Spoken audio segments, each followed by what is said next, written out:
Hi viewers, அஸ்ஸலாமு அலைக்கும். இன்றைக்கி அரிசி கஞ்சி எப்படி செய்கிறது அப்படின்ட்டு பார்க்கலாம். இது வந்து நோம்பு கஞ்சி மாதிரி தான். ஆனால் இது வந்து நீங்கள் வந்து டிஃபனுக்கு நீங்கள் சாப்பிட்லாம். டிஃபன் இல்லைனா வந்து டின்னர் டைமில் நீங்கள் வந்து சாப்பிட்லாம். இட்லி, தோசை, சப்பாத்தி அந்த மாதிரி நீங்கள் வந்து செய்கிறதுக்கு பதில் இந்த மாதிரி ஒரு வாட்டி வந்து நீங்கள் செஞ்சு பாருங்கள். நாங்கள் வந்து வாரத்துக்கு இல்லைனா மாதத்துக்கு ஒரு 2-3 வாட்டி செஞ்சு சாப்பிடுவோம். நீங்கள் வந்து ட்ரை பண்ணி பாருங்கள். இதில் வந்து நான் வந்து இப்போ இந்த குக்கர் சட்டி எடுத்துருக்கிறேன். இதில் ஒரு 2 டேபிள் ஸ்பூன் எண்ணெய் விட்டு பட்டை, கிராம்பு, ஏலக்காய் போட்டு வெங்காயம், ஒரு நல்ல பெரிய வெங்காயம் நல்லா வந்து திக்காக கட் பண்ணி போட்டிருக்கேன். ரொம்ப மெலிசாக இல்லாமல் ஓரளவுக்கு மீடியமாக கட் பண்ணி நான் போட்டிருக்கேன் நான். ஏன்னா அது சாப்பிடும்போது நல்லாயிருக்கும். அந்த மாதிரி ஒரு பெரிய வெங்காயம், ஒரு பெரிய தக்காளி நான் வந்து கட் பண்ணி போட்டிருக்கேன். இது ரொம்ப வதங்கணும்னு அவசியம் இல்லை. நம்ம வந்து குக்கரில் தான் போட்டிருக்கோம். அது 4 விசில் விடும்போது அது வந்து சீக்கிரமாக வந்து நமக்கு வெந்துடும். இந்த கஞ்சிக்குன்னு பார்த்தீங்கன்னாக்கா ரொம்ப முக்கியமானது எதுன்னு பார்த்தீங்கன்னாக்கா பூண்டு தான். பூண்டு வந்து ஒரு 2 முழு பூண்டு, அதாவது எண்ணிக்கையிலன்னு பார்த்தீங்கன்னா ஒரு 20 to 30 பல்லு பூண்டு எடுத்திருக்கேன். அதை வந்து ரவுண்டாக இந்த மாதிரி கட் பண்ணி போட்டிருக்கேன். அப்புறம் ஒரு 3/4 டேபிள் ஸ்பூனுக்கு இஞ்சி பூண்டு விழுது. இஞ்சி பூண்டு விழுது வந்து ஆப்ஷன் தான். நாங்கள் வந்து இஞ்சி பூண்டு விழுது போடாமே நாங்கள் செய்வோம். இஞ்சி பூண்டு விழுது போட்டிங்கன்னா இன்னும் கொஞ்சம் வாசனையாக இருக்கும்.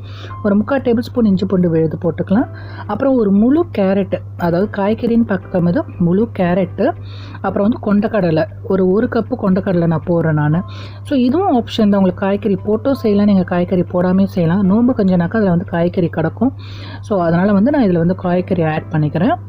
இது போடாமே நீங்கள் செய்யலாம். நீங்கள் வெறுமனே கஞ்சி அப்படின்னு நாங்கள் செய்யும்போது பார்த்தீங்கன்னாக்கா ரைஸு, வெந்தயம் மஸ்ட்டு, பூண்டு இது வந்து 2 போட்டு ரைஸ் மட்டும் போட்டுமே நாங்கள் செய்வோம். இதெல்லாம் செய்யும்போது உங்களுக்கு வந்து நோம்பு கொஞ்சம் டேஸ்ட் வரும். இப்போ வெந்தயம் போட்டிருக்கேன். வெந்தயம் 1 டேபிள் ஸ்பூனு, முளைக்கட்டின வெந்தயம் 1 டேபிள் ஸ்பூன் போட்டிருக்கேன். முளைக்கட்டின வெந்தயம் ஆப்ஷன் தான். உங்களுக்கு இருந்தால் போடுங்க, இல்லைன்னா தேவையில்லை. ஸோ தேவையான அளவு நம்ம வந்து தண்ணி ஊற்றுக்கலாம். எவ்வளோ அரிசி போடுறோமோ அவ்வளோ அரிசிக்கு தகுந்தா போல் நீங்கள் வந்து தண்ணி வச்சுக்கோங்க. இது நல்லா வந்து குழஞ்சி மத்திச்சு விட்டா மாதிரி தான் நம்ம சாப்பிட போகிறோம். அதனால் வந்து ரொம்ப கரெக்டாக தண்ணி இருக்கணும்னு அவசியம் இல்லை. கொஞ்சம் நிறையாவே இருந்தாலும் இன்னும் பெட்டராக இருக்கும். இப்போ நான் அரிசி எடுத்திருக்கேன். பச்சரிசி போட்டால் இன்னும் டேஸ்ட் நல்லாயிருக்கும். பச்சரிசி எடுத்திருக்கேன், களைஞ்சி அது 2 வாட்டி களைஞ்சி அந்த இதை வந்து அரிசியை அதில் கொட்டிடுறேன் நான். தண்ணி ஒன்றும் சொன்ன மாதிரி பயப்பட தேவையில்லை. ஸோ நிறையா தண்ணி இருந்தாலும் அது வந்து குக்கருங்கிறதுனால ஒரு 3 விசிலுக்கு சரியாக வந்துடும். இப்போது வந்து மல்லித்தலை போட்டிருக்கேன். மல்லித்தலை போட்டு இப்போ எல்லாமே போட்டாச்சு. உப்பு ஒரு டேபிள் ஸ்பூன் போட்டுக்கிறேன். ஏன்னா நான் எடுத்துக்க ரைஸ்க்கு உப்பு சரியாக இருக்கும். இப்போது வந்து 4 விசிலுக்கு அப்புறம் பாருங்கள், நான் வந்து தனியாக எடுத்துட்டேன். ஸோ தனியாக எடுத்து வச்சுருக்கேன். இதில் வந்து தேங்காய் பால், இப்போ வந்து நான் வந்து 2 சுண்டு அரிசி எடுத்திருக்கேன்னாக்கா நான் வந்து ஒரு மூடி தேங்காய் பால், நல்லா திக்காக உள்ள தேங்காய் பால் புழிஞ்சு நான் வச்சுருக்கேன். எவ்வளோ பியூட்டிஃபுல்லாக இருக்குது பாருங்கள். இது வந்து நீங்கள் வந்து டிஃபனுக்கு பதிலாக அப்படி இல்லைனா டின்னர் டைமில் நீங்கள் செஞ்சு கொடுங்க.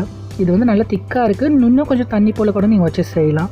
இதை டேஸ்ட் பண்ணி பாருங்கள். நீங்கள் வந்து உங்களுக்கு பிடிக்கும். எப்படி இருந்ததுன்னு கமெண்ட் பண்ணுங்கள், லைக் பண்ணுங்கள், ஷேர் பண்ணுங்கள், சப்ஸ்கிரைப் பண்ணுங்கள். அடுத்தடுத்து இன்னும் வீடியோஸ் வருது, பார்த்து என்ஜாய்